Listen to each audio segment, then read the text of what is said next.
This week on Worldwide Gaming. I review Peggle 2. John has a look at the top 10 best looking games. And in Talkback, we have an extended interview with Harry Lee.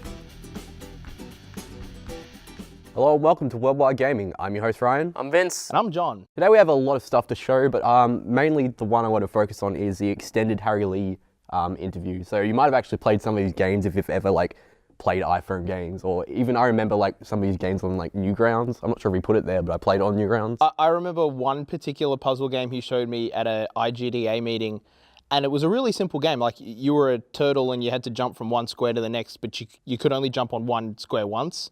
And the first few levels you go, yeah, this is pretty easy. I can understand the mechanics and things like that, and it's a very interesting puzzle game. But then suddenly the difficulty curve goes from a nice even curve to straight up. All right, so that's coming up later, but now we've got the forecast.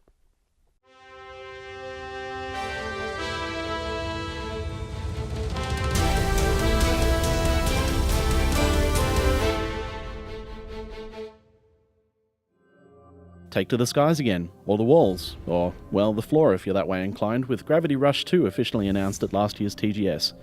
We're giving this one a 2 on the WG barometer.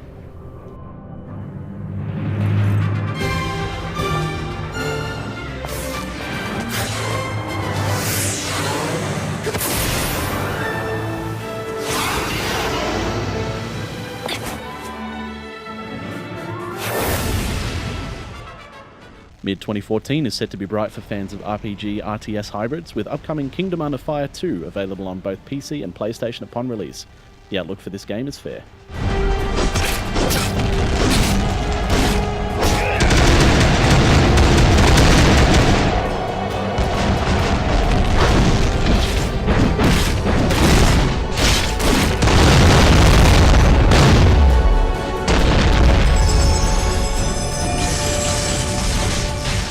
Further brightening the outlook for mid-2014 is Heart Machine's upcoming release of Hyper Light Drifter, releasing for PC, PlayStation, Vita, Wii U and Ouya, if you're one of the few people who bought one. For fans of this style of game, things are about to get hot.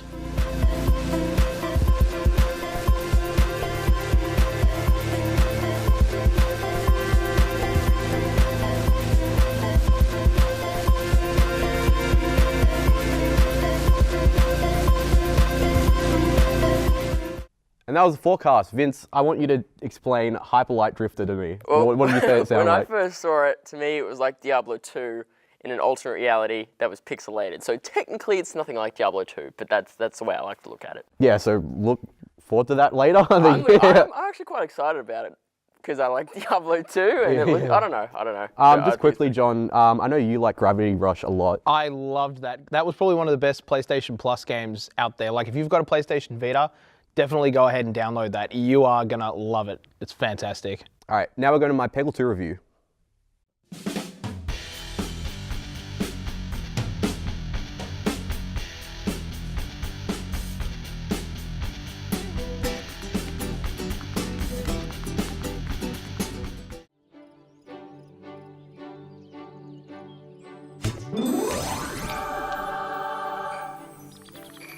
While fanboys argue which is better, Call of Duty or Battlefield, Gran Turismo or Forza, or FIFA or PES, there is one thing in the gaming world where most, if not all, people could agree on.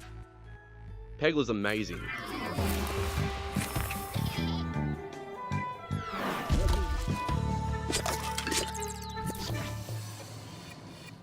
There is something about the cutesy graphics, challenging gameplay, and that moment when the board is cleared and Ode to Joy blasts out your speakers that evokes pure euphoria. Peggle 2, released in the launch window for Xbox One, hopes to recreate this feeling with even cuter graphics, new heroes, and yes, more public domain music.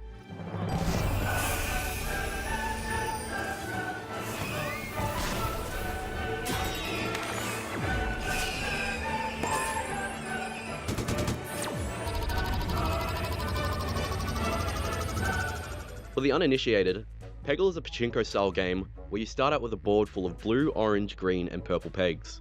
Your goal is to clear all of the orange pegs, triggering a Peggle fever. The more orange pegs you hit, the higher the multiplier goes up, giving you a higher score. Purple pegs give you a score boost, making it easier to reach the next 25,000 point interval, triggering an extra ball. And green pegs will activate each character's special ability. You'll need to make sure you hit the right pegs at the right time to maximise your score, as using your special ability as soon as you can is not always the best option.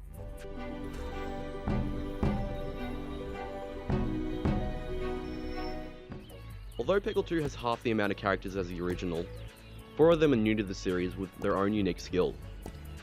Each of these character skills are useful in their own way, so picking the right character for each scenario is vital.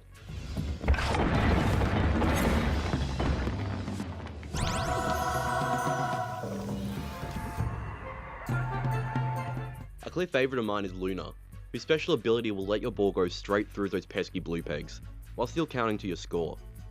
Also, any blue peg you hit will reappear when her skill is still active, allowing you to rack up mega points.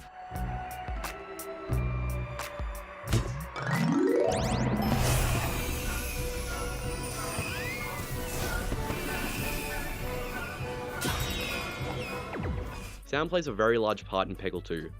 Each character now has their own classical song playing in the background as you clear the boards, instead of just Ode to Joy.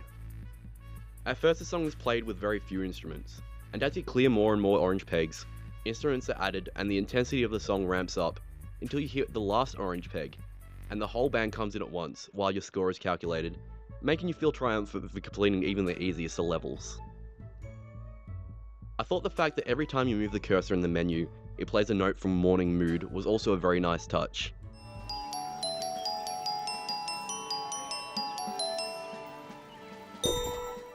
Even hitting a peg with each character will create different sounds.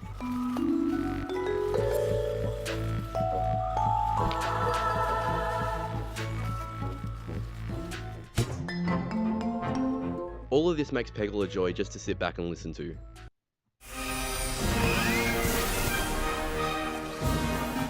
Peggle 2 could be described as just more Peggle.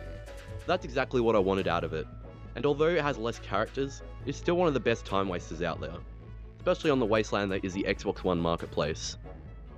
Do you have an Xbox One? Get Peggle 2, simple as that.